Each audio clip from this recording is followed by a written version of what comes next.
My dear, I am transforming your sorrow into victory. Every tear you've cried has been acknowledged. My heart has been stirred by everyone that has fallen. Behind closed doors I have seen the silent weeping. When the load became too much for you to handle, I have seen you sob yourself to sleep. I've been there when you've experienced such disappointment that no one else can comprehend. However, I was present, sitting next to you, not watching from a distance. I carried the anguish that words cannot express. I didn't minimize your broken heart or hurry you through your grief. Even back then I understood what you needed. You've experienced times when it felt simpler to give up than to get back up. You've been burdened by expectations that weren't your own when you were broken. You came despite grief. You loved even while you were shaking. You had faith, I watched your fight, but others saw your power. Where optimism waned, I could see it. I saw the times when your doubts overshadowed your faith, but you came back to me, you continued to appear. And for that reason, my dear, I am announcing this now not as consolation, but as a command. The tide is shifting, type 111. If you trust in God's timing and plan for you, I must face a deep-seated notion in you that the agony was your fault before I can restore all that has been lost. That you could have been weak because of your sadness, that you wouldn't be here if you had taken a different action. Please release it for me. There is no punishment for you. We're not ignoring you. You are not being put to the test to demonstrate your value. The instant I created you, your value was set. Your tears qualified you for the depth. I'm going to unveil, not disqualify you. You're now familiar with the pain that shapes empathy. The trust that is formed in the darkness is something you have learned. Although you passed through the valley, you did not remain there. I'm guiding you out now, stronger, but not the same. I'm transforming your suffering into strength. It's the sort that changes atmospheres, not the kind the world is looking for. The sort that, having survived the flood, prays with fire. The sort who realizes the price of falling and raises others. The sword that has nothing left to conceal and worships in honesty. I'm redeeming what you've lost, not disregarding it. I'm increasing the amount of fruit that will come from your pain, not lessening it. What seemed to be brokenness turned out to be a covert breakthrough, and I'm bringing it to light now. Your future has been nourished by the tears you shed in secret. Every drop mattered. Every instant is interwoven with something timeless. I'm not asking that you forget. I'll demonstrate how I use it. Because you were broken open to allow for the growth of something new, not to stay broken. If you believe God is always with you, type 333 and forward this video to 7 others. things that seem to be coming to an end are really starting. You are now being grounded in me by what seemed too heavy to bear. Someone has misinterpreted you, underestimated you, have attempted to express the depth of suffering to those who are unable to understand it. But you never had to justify yourself for me. I have always stood up for you. The record of your terrors was in my possession. I'm crafting a narrative that showcases the strength of your silent perseverance. I saw your inner fire, while the world saw your outside serenity. And today that fire is rising in anointing, not in rage. This marks a turning moment in your life. Your tears are being changed, not because they have stopped. Even if you are still in sadness, I shall now meet you with movement. I will continue to support you through your pain. But I will now whisper a plan. You are entering a new rhythm of ascending, rather than trying its becoming lighter. There will be clarity soon. The power that comes from recognizing that you are being transformed is coming back, not the strength that comes from acting as if everything is okay. Silence. The voice telling you that you must remain in sadness with this word. Let it dispel the myth that happiness is reserved for other people. Allow it to dispel the misconception that recovery entails forgetting. You are redeeming, not forgetting. You are continuing the testimony. You are not abandoning the suffering. And here is the evidence that tears were unsuccessful. You were not defined by the suffering. You were not silenced by the sadness. Every drop was reserved by me, your God the Lord. I am now transforming your sorrow into victory. Type for 144 if you are ready for God's favor in your life.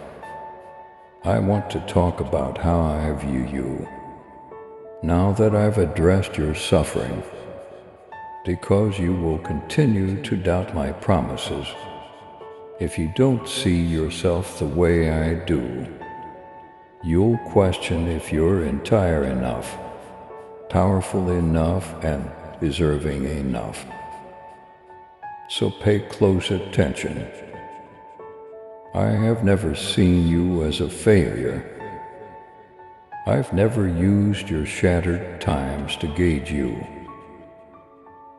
I have always had a loving, devoted, and steady gaze. You've spent too much time seeing yourself through the mist of disappointment. You've allowed errors to overpower my compassion. Instead of using the fire you've survived to gauge your progress, you've used other people's achievements. Silence has caused you to doubt your own worth. However, I was listening to your heart, not to well-crafted phrases, and your heart remained focused on me, despite your fatigue that makes me feel something. I am aware of the falsehoods that attempted to take hold. You are insufficient. Your moment was lost due to damage. But I didn't say that I don't talk out of embarrassment. I don't use fear as motivation. When you're weak, I don't turn away. I become closer in such situations, and I'm calling you to the truth right now, away from those outdated voices. You're not in the rear. We don't forget you. You don't cause trouble. They see you. You have been selected. I own you. My affection is unconditional. It is not determined by your level of spiritual performance, enthusiasm, or production. Before the storm, I adored you. Even throughout the storm, I adored you. I now adore you. I stick by you. Whether you're standing tall or barely hanging on, it's because I am your strength, not because you are type 555. If you believe God is your protector, you've been through a lot. I am also aware of your fatigue. You've managed to balance sadness with trust. You continued to turn up, even though you had no idea whether anything was changing. But it takes courage just to be here, to listen to hope. And I respect that. I respect the manner in which you have been loyal. I cherish the moments when you had an open heart. Despite your feelings of fragility, your faith is intense. You make me happy. Come to me as someone who is safe to relax, not as someone who is attempting to establish their value. Performance is not what I'm requesting. I'm requesting to be present. Bring your inquiries, bring your fatigue with you. Arrive with the pieces that are yet unknown. You may enter my presence without having to mend yourself. All you have to do is come. I don't find your path shocking. I was with you every step of the way. I'm not going anywhere just yet. This isn't an appeal for religious participation. It's an invitation to closeness. Bring the true you to me. It's still triggered. The one who continues to fear forgetting. The person who is still learning to believe. Bring that heart to me. I'm able to hold it. I'm able to fix it. I am able to speak the truth about it. You are sufficient. You haven't gone too far. I have more for you yet. Allow me to reintroduce myself as the unforgiving God. I am aware of how much this last season cost you. Not only am I regaining what was lost, but I'm also regaining your self-perception. What occurred to you is not who you are. The failure you dreaded is not you. You are not the tear-stained, forgotten version. You are my darling. And I am transforming your tears into victory. Not tomorrow, but right now. Type 666. If you are ready to receive God's healing today, I want to talk about your perception of suffering now that I've addressed your identity. Not only does pain impact your feelings, but it also changes the way you see the world. Your future, your value, even me. I want to do more than just restore your memories. Because of this, I want you to realize again why it was important not to relive it, but to get over your dread of it. I'm aware that your suffering didn't seem sacred. It seemed disorganized, even harsh. I know I am aware that you asked whether I was paying attention, if you were being disciplined, but pay close attention. Your suffering was never a kind of retribution. Permission was granted. Comfort by itself could not provide the hallowed gateway to change. You requested that I help you develop, to take advantage of you, to turn you into a ship. Yes, I said. However, to become a vessel, one must be ready to being shattered. Because the oil I pour out through your life comes via a press and isn't made easily, I wasn't furious, which is why I was pushing. It was because I thought you had a quality that needed improvement, a voice that merits purification, a calling that is worthy of defense, a future that required the power you were unaware you had if you trust in God's grace.